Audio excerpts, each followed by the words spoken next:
रमणी 74। तहिया होते गुप्त स्थूल न काया, ना ताके शोक ताक पे माया। कवल पत्र तरंग एक माही, संगहि रहे लिप्त पे नाही। आस ओस अंड मा रही, अगणित अंड न कोई कही। निराधार आधार ले जानी, राम नाम ले उचरी बानी। धर्म कहे सब पानी है, जाति के मन पानी है। ढोर पतंग सरे घरियारा, ते पानी सब करें अचारा। फंद छोड़ जो बाहर हुई, बहुर पंथ नहीं जो है सोई। भरम का बाधा यह जग, कोई न करे विचार। एक हर की भक्ति जाने बिना, भवबूढ़ मुआ संसार।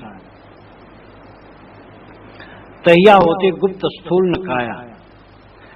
तहिया का अर्थ है गर्भावस्था में। गर्भावस्था में, गर्भ काल में जीव गुप्त रूप में वहां रहता है, प्रकट नहीं रहता। स्थूल न काया, वहां स्थूल काया नहीं रहती। माँ बाप के रजवीर के संयोग से जीव वहां उपस्थित होता है।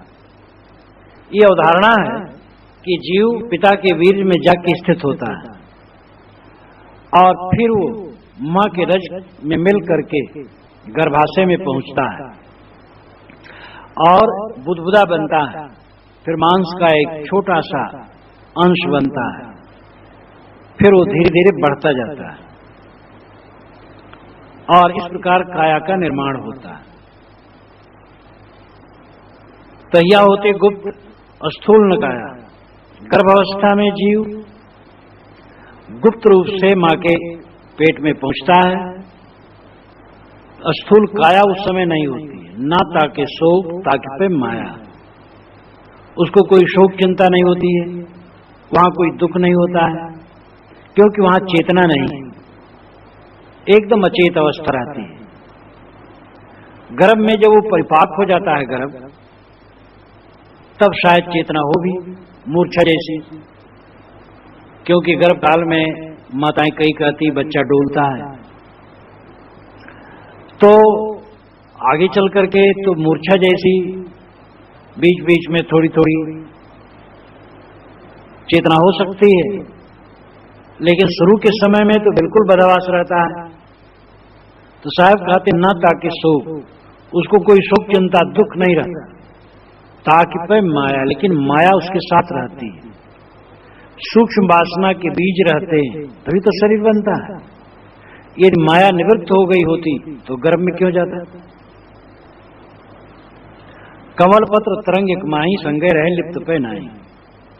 जैसे कमल के पत्ते पानी के तरंग में रहते हैं, साथ में रहते हुए लिप्त नहीं रहते। पत्ते पानी के साथ रहते हुए पानी में लिपायमान कमल के पत्ते नहीं होते। पानी अगर बरसे तो कमल की डंडी बढ़ जाती है और कमल के पत्ते ऊपर हो जाते हैं। कमल के पत्तों पर पानी गिरे तो मोती के समान बन करके बूंद पानी ठरक जाता है, फिसल जाता है। कमल के पत्ते पानी में लिपायमान नहीं होते। जीव की दशा इस अवस्था में निर्लिप्त होती है। वहां कोई दुख नहीं, कोई चिंता नहीं, कोई क्लेश नहीं, एकदम बदहवास रहता है। और ये ब्राह्मण के घर का बच्चा हो, चाहे शूद्र के, चाहे हिंदू के, चाहे मुसलमान के, इसमें कोई भेदभाव नहीं, सब जगह की दशा एक समान है। आस ओस अंड मा रही। आस का अर्थ है वासना, ओस ओस्कण, इसका अर्थ रज, मां का रज। अंड पिता का वीर। ये तीनों के संयुक्त शरीर की रचना होती है। जीव के साथ में गई वासना, मां बाप के रजवीर, इन तीनों के योग से शरीर की रचना वहां होती है। अगर वासनावशी जीव न जाए तो केवल रजवीर के संयोग से शरीर नहीं बनेगा, और रजवीर का संयोग न मिले तो केवल वासना से भी शरीर नहीं बनेगा। वासना युक्त शरीर जीव की उपस्थित, वासना युक्त जीव की उपस्थित वहां चाहिए और मां बाप के रजवीर चाहिए। तो आस ओस अंड में रही वासना, रज और वीर, ये तीनों मिल करके शरीर का निर्माण होता है। अगणित अंड न कोई कहे, ये कोई नहीं कहता है कि अगणित प्रकार के अंड है, यानी अगणित प्रकार के रजवीर होते, ऐसी बात नहीं। ब्राह्मणों के रजवीर अलग ढंग से हो, क्षत्रियों के अलग, वैश्यों के अलग, शूद्रों के अलग, मुसलमान ईसाइयों के अलग, ऐसा नहीं। डॉक्टर लोग पहचान कर सकते इसे, तो ब्राह्मण का वीर लेकर के और वह समझ जाएंगे कि ब्राह्मण का वीर है, ये शूद्र का वीर है, ये मुसलमान का वीर है, हिंदू का वीर है। लेकिन ऐसा कोई भी भेद नहीं, सारे रजवीर एक समान और सारे जीव एक समान और जीवों की वासना एक समान। जैसे ब्राह्मण के अंदर में काम क्रोध लोभ मोह, वैसे शूद्र के अंदर में, वैसे हिंदू मुसलमान के अंदर में, सबकी वासना वैसी। और सबके अंदर में रहने वाला स्वच्छ चेतन एक समान निर्मल है। जीव आत्मा अपने स्वरूप से शुद्ध बुद्ध है। वो चाहे ब्राह्मण घर का हो, चाहे शूद्र कहे जाने वाले घर का हो, सबके अंदर में चेतना समान है। निराधार आधार ले जानी, जीव चेतन आत्मा निराधार है, उसको हम आधार लेकर के जानते हैं। शरीर के आधार में ही चेतना का प्रत्यक्षीकरण होता है। जैसे विद्युत एक स्वतंत्र शक्ति है, लेकिन बद्दल के माध्यम से अथवा वायर के माध्यम से उसको हम जानते हैं। आकाश में बदल होते हैं और वो माध्यम न रहे तो बिजली का प्रकटीकरण नहीं होगा आकाश में, और वायर न हो तो ये विद्युत प्रवाहित नहीं होगी। जैसे विद्युत वायर से और बादल से अलग चीज है, लेकिन इन माध्यमों से वो प्रकट होती है। इसी प्रकार आत्मा स्वयं स्वतंत्र निराधार है, ये जीव स्वयं स्वतंत्र निराधार है, लेकिन शरीर के आधार में ही ये प्रत्यक्ष होता है। राम नाम ले उचरी बानी, इसको राम के नाम से भी कहा जाता है। ये जो हृदय निवासी यही राम है। सारे शब्द का एक इतिहास है, सारे शब्द किसी देश काल में बनते हैं, लेकिन सत्ता नित्य है, आत्म अस्तित्व नित्य। आत्मा कब से कहा गया? कभी ऐसा जमाना रहा होगा आत्मा शब्द नहीं कहा जाता रहा होगा, लेकिन आत्मा शब्द बहुत पुराना है। राम शब्द आत्मा के लिए पुराना नहीं है, ये 1000 वर्षों से भी कम है। उपनिषदों में, शास्त्रों में, वेदों में कहीं भी आत्मा के लिए राम शब्द का प्रयोग नहीं। राम नाम के राजा थे, ऋग्वेद में एक जगह आता है, पृथ्वेन दोषीम असुर राम, यानी बलि राम। असुर का मतलब बलि। मार्गवे राम, ऐत्री ब्राह्मण में है मार्गवे राम, वो ब्राह्मण है। ऐत्री ब्राह्मण नामक के ग्रंथ में उनकी कहानी है। और ऐसे राम नाम के व्यक्ति समय समय से हुए हैं। न तो परमात्मा का नाम राम, न आत्मा का नाम राम पूरा काल में रहा। चारों वेदों में, 6 शास्त्रों में और समस्त उपनिषदों में, जितनी प्रामाणिक उपनिषदें हैं, जिसका स्वामी शंकराचार्य इत्यादि ने भाष्य किया है, कहीं भी आत्मा परमात्मा के लिए राम शब्द का प्रयोग नहीं। राम शब्द का प्रयोग 1000 वर्षों के अंदर है। सदगुरु कबीर अपनी वाणी जब बोल रहे थे तो राम शब्द का प्रचार खूब था, इसलिए उन्होंने अपनी वाणी में राम शब्द लिया और केवल बीजक में 170 बार उन्होंने राम कहा। तो साहब कहते हैं राम नाम से भी हम उसको जानते हैं जो घट घट में रम रहा है। धर्म कहे सब पानी आई, जाति के मन पानी आई। धर्म का मतलब धर्म शास्त्र, स्मृत ग्रंथ, गृह सूत्र, शौद्र सूत्र, धर्म सूत्र, इन सब में वर्ण व्यवस्था के सारे विचारों को व्यक्त किया गया है। वेदों में तो सरल ढंग से प्राकृतिक देवी देवताओं के नामों से उपासना है और हवन करने का विधान है। उनका सारा विधान, गृहस्थी का विधान, धर्म का विधान, यज्ञ का विधान, गृह सूत्र, शौद्र सूत्र और धर्म सूत्रों में, उसके पश्चात स्मृतियों में याज्ञवल्क्य स्मृति, आपस्तंभ स्मृति, मन स्मृति, नारद स्मृति, बहुत सारी स्मृतियां, इन सब को मिला करके धर्मशास्त्र कहा जाता है। धर्म कहे सब पानी है ही। सारे धर्मशास्त्र, हिंदू के धर्मशास्त्र कहते हैं कि पानी ही में धर्म है। जब लोग मिलते हैं तो भैया पानी चलता है, आपका पानी चलता है। हिंदू धर्म का पानी धर्म है। मैं यहीं था, एक कमरे में बैठा था, भोजन संत कर चुके थे, करीब 2 सज्जन आए, मुझसे मिले। मैंने कहा जाओ तुम लोग भोजन में बैठ जाओ। एक उसमें परिचित थे, एक अपरिचित थे। दोनों गए जीने पर। जीने से लौट करके परिचित सज्जन मेरे पास आ गए। कहे साहब जो दूसरे हैं उनका पानी नहीं चलता है। मैंने कहा जाकर के चलाओ। न चलेगा तो मैं आऊंगा चलाऊंगा, कैसे नहीं चलेगा। तो हंसने लगे। कहे साहब ऐसी बात? हम के भाई पानी चलाओ, उनको गिलासम पानी दो, वे पिए और न पी पाए, उनके गले में न जाए तो मैं आऊंगा और पिलाऊंगा। कैसे नहीं पानी चलेगा? कैसा अनाड़ीपन है, पानी नहीं चलता। तो ये पानी धर्म का है, सब पानी है ही। साहब कहते हैं कि जितने धर्म शास्त्र हैं वो सारा धर्म पानी में मान बैठे। पानी यहां लाक्षणिक है।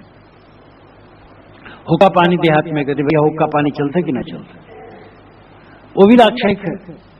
मतलब इसमें कोई ऐसा तो नहीं है कि जो बिरादरी से बाहर है अछूत है। अछूत कौन है?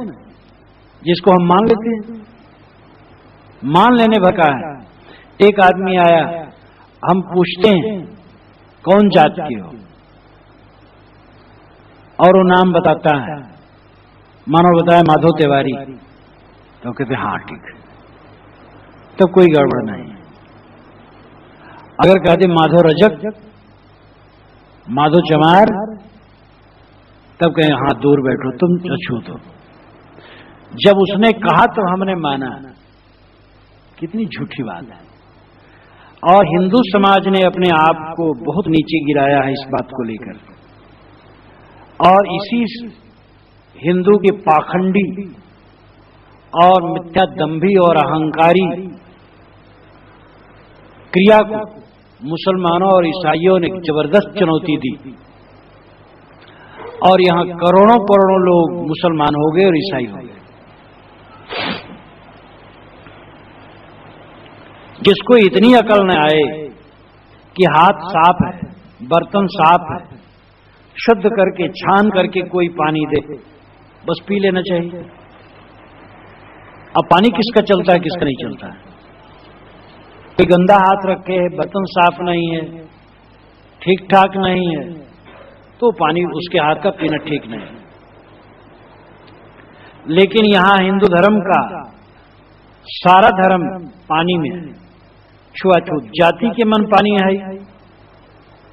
हिंदू समाज के सभी जातियों के मन में पानी है। केवल ब्राह्मण दोषी ऐसी बात नहीं। धरिकार लोग एक बार मिले, कहें धरिकार सरकार सभी जातियों के सरकार है। भर लोग मिले, कहे महाराज हम लोग आप लोगों का बनाया नहीं खाएंगे, अपने हाथ से खाएंगे बनाकर। यहां सब एक दूसरे को अछूत घोषित करते रहते हैं। हिंदू समाज का सबसे बड़ा धर्म है मुझे मत छुओ, मैं बड़ा हूं तुम छोटे हो। और ये इसका पूरा का पूरा दंभ है, दिखावा है, मिथ्या अहंकार है। और इस अहंकार ने हिंदू समाज का घोर पतन किया है। सफाई स्वच्छता पर ध्यान दो। तुम जिसे अपनी जाति मानते हो उस जाति का आदमी हो, मांसाहारी हो, शराबी हो, दुर्व्यसनी हो, दुर्गुणी हो और मलिन हो, तो भी अछूत नहीं है। और जिसको दूसरा मानते हो, साफ सुथरा, भक्त, सदाचारी, तब भी अछूत है। ये कितना बड़ा पागलपन है। तो जाति के मन पानी है ही। सभी जातियों के मन में पानी है। ये पानी चलता है कि नहीं? धर्म कहे सब पानी है, जाति के मन पानी है। ढोर पतंग सरे घरियारा ते पानी सब करे अचारा। साहब व्यंग कहते हैं कि गंगा सबसे पवित्र नदी मानी जाती है, लेकिन उसमें पस, कीड़े मकोड़े, मेढक, मछलियां, घड़ियाल, जानवर जो उसमें बाहर से डाले जाते हैं या उसमें रहते हैं, सब सड़ते हैं। नदियों में हो चाहे कुओं में हो, जितने जानवर हैं उसी में प्रजनन करते हैं, उसी में टट्टी पेशाब करते हैं, उसी में मुंह का पानी उगलते हैं। वह कहीं बाहर आवे टट्टी पेशाब करके, स्नान करके, तब कुआं नदी में फिर बैठे, ऐसा तो नहीं। और मर गए तो उसमें सड़ गए। और बाहर के शहरों की सारी नालियां और नरक बह करके उसमें गया। कई पानी सब करें अचारा, उस पानी को लेकर के सब आचार करते, आचार विचार। लेकिन कोई पवित्र आदमी छू दे तो गड़बड़ हो जाएगा। नदी की दुर्दशा, नाले की दुर्दशा, कुएं की दुर्दशा नहीं देख पाते हैं। कोई आदमी छू दे तो गड़बड़ हो जाएगा। एक ब्राह्मणों के कुएं में जब कोई बर्तन गिरता था, तब जिसे चमार कहते हैं, एक रमलू नाम का चमार, सुगठित काया का नौजवान था, वो कुआं में कूद पड़ता था, बर्तन निकाल लाता था, वही बुलाया जाता था। और कुएं में कूद पड़े, बर्तन निकाल लावे, ब्राह्मणों को दे दे, खुश हो जाए ब्राह्मण। उसके बाद कहीं एक लोटा पानी निकाल के पिला दे, यह संभव था? जब कुएं में कूद जाता था, पूरा शरीर कुएं के पानी में डूब जाता था, तो कुआं का पानी अशुद्ध नहीं होता था। अब हाथ धो के कहीं एक गिलासा पानी दे दे, कोई पीने वाला नहीं। साहब कहते, तुम्हारी पाखंडी वृत्ति, अकल कुछ रखते हो? ढोर पतंग सरे घरियारा ते पानी सब करे अचारा। उसी पानी को छिड़क करके तुम ओम पवित्र पवित्रो वा सर्वावस्थांगतो अप्युवाया स्मरेत पुंडरीकाक्षम वायभ्यंतर स्तुति ही करते हो। उसी पानी को छिड़क करके जिसमें ढोर पतंग घड़ियाल सड़ते,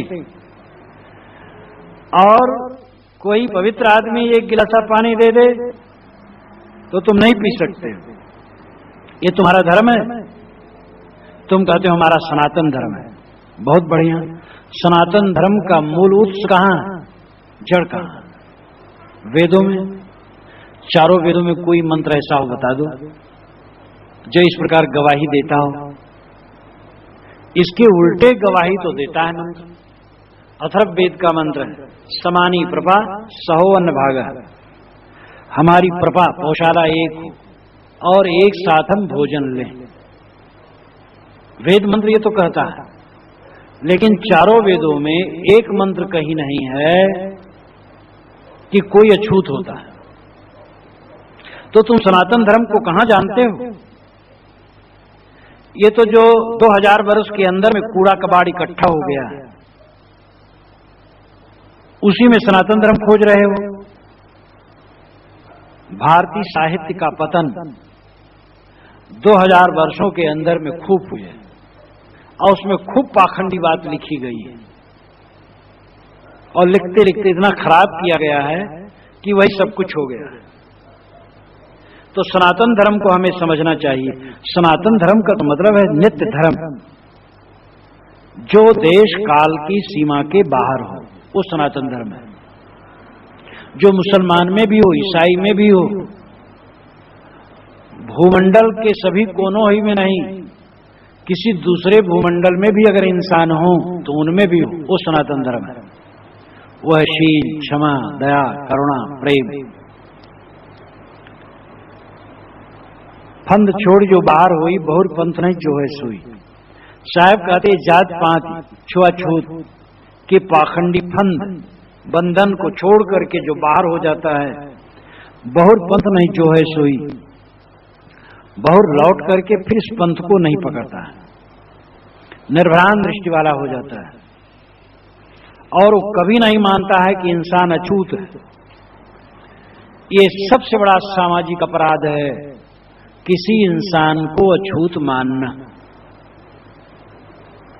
किसी तलवार से किसी गला काट देना पाप है, और किसी के मन में ये बैठा देना कि तुम जन्म से ही नीच हो, महापाप है। ये कितना बड़ा घोर अज्ञान है कि किसी के मन में तो अहंकार भर देना कि तुम चाहे जैसे हो बड़े हो, और किसी के मन में हीन भावना, हीन ग्रंथि बना देना कि चाहे जितने अच्छे हो लेकिन नीचे हो। कितना बड़ा पाप है, और यह पाप हमारे बुजुर्ग लोग हजारों वर्षों से करते आए, उसी का परिणाम भोग रहे हैं। जिनको कुचला गया था उनको विद्या शिक्षा का अधिकार मिला है, वे अब आगे बढ़ रहे हैं, उनके मन में प्रतिक्रिया भी है। प्रतिक्रिया से जब पेश आते हैं तब अग्रज लोग घबराते हैं और कुढ़ते हैं। कुढ़ने की जरूरत नहीं है, अपने पाप का प्रायश्चित्त करो और ये सोचो कि हमारे पूर्वजों ने महापाप ये किया था कि जो हमारे भाई को ही नीचा करके रखा था। अब उस पाप का प्रायश्चित हम करें और लोगों से गला मिला करके चलें, प्रेम से चलें, इसी की आवश्यकता है। भरम का बांधा यह जग, कोई न करे विचार। साहब कहते ये सारा संसार भ्रम के बंधन में बंधा है, कोई विचार नहीं करता। एक हर की भक्ति जाने बिना भोग मोह संसार। हर की भक्ति क्या है इसे न जानकर संसारी लोग भव में डूब के मरते हैं। कहते हैं हरि प्रदत्त है, अमुक जात जन्म से ही पवित्र है, अमुक जात जन्म से ही गंदी, चाहे कितना सदाचारी हो लेकिन वो गंदी। ये प्रभु की देन है, प्रभु ने ये पहले ही बताया। आदमियों का ये षड्यंत्र है। किसी मनुष्य को हम प्रभु मान लेते हैं और उसके मुख से जो कहलवाना चाहते हैं कहलवा लेते हैं, बस कहते प्रभु ने कहा। सारी वाणियां मनुष्य ने कही। जब स्वामी करपात्री जी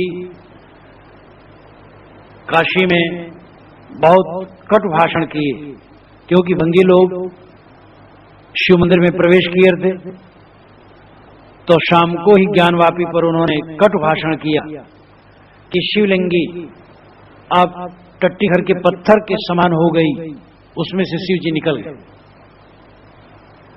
तब फिर इन्हीं अखबारबाजी हुई, विद्वानों ने इतना लिखा, करपात्री जी का खंडन किया कि हद कर डाला। और एक अच्छे पंडित ने लिखा कि अमुक आदमी अछूत है, इसका लेखक कौन है? ब्राह्मण ही तो है। बात साफ हो गई कि ब्राह्मण ये चाहता है कि हमारे अलावा कोई ऊपर उठे न। आप ही ने लिखा, आप ही ने अछूत बनाया। कैसे भंगी अछूत है? क्या लोग टट्टी नहीं करते ब्राह्मण लोग, और अपनी टट्टी नहीं धोते? जो दूसरे टट्टी धोते वही खराब है। एक पंडित ने लिखा। ये भी ध्यान देने योग्य जरूरी है। ब्राह्मण समाज के विचारकों ने सदैव ब्राह्मणवाद का विरोध किया है पुरा काल से, और ये इतिहास सिद्ध बात है। ब्राह्मण समाज के लोगों ने बौद्ध, जैन, कबीर मत में एक खासा दल जाकर के ब्राह्मणवाद का विरोध किया, और सीधे ब्राह्मण परंपरा में रह करके ब्राह्मणवाद का विरोध किया। उपनिषदों में इसकी चर्चा है, वैदिक साहित्य में चर्चा है, और इतिहास में इसको देखा जा सकता है। ब्राह्मण समाज एक बड़ा समाज है, उसमें सब पाखंडी नहीं होते। उसमें जो कुछ निहित स्वार्थी पुरोहित वर्ग के लोग हैं, उन्होंने ये दुरुपयोग किया है। वे अपने वर्ग स्वार्थ के मोह में पड़कर व्यक्तिगत स्वार्थ के मोह में पड़कर ये कहे कि प्रभु की देन है, प्रभु ने ही किसी को नीचा किसी को ऊंचा बना दिया है, तो प्रभु पक्षपाती होगा। फिर साहब कहते हर की भक्ति लोग नहीं समझते, हर किसी को ऐसा नहीं करता है, मानव मात्र समान है, जन्म से कर्म से ऊंच नीच होते हैं, जैसे कर्म करेंगे वैसे भरेंगे, जन्म से कोई अछूत नहीं है। पवित्र है ठीक है, अपवित्र है वो अछूत कहा जा सकता है। इसलिए सुपूरी रमैनी में साहब कहते हैं कि माता के गर्भ में सब एक समान थे, पैदा हुए एक समान थे, फिर उन साफ किए गए एक समान, दूध पिलाए गए एक समान, आत्मा सबकी एक समान। कौन इसमें छूत अछूत है? मानव मात्र में समता बुद्धि आनी चाहिए और सबके साथ उदारता का बर्ताव करना चाहिए।